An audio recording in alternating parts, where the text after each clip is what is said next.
Welcome back to my channel. వచ్చండి ఈరోజు స్వచ్ఛమైన గేదె పాలతో పాలకోవా చేశాను.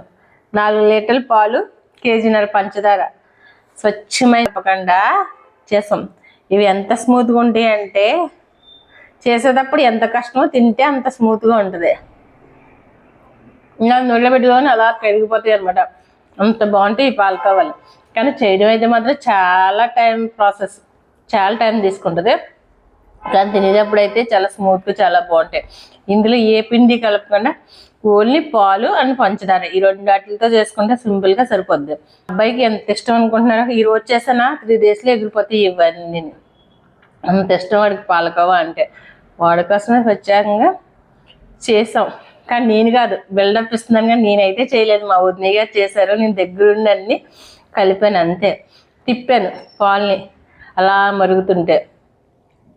రండి వచ్చండి, పాలకోవా కావాలా మీకు? వచ్చండి, ఎవరికి కావాలో పాలకోవా మా ఇంటికి వచ్చండి, ఇచ్చేస్తా.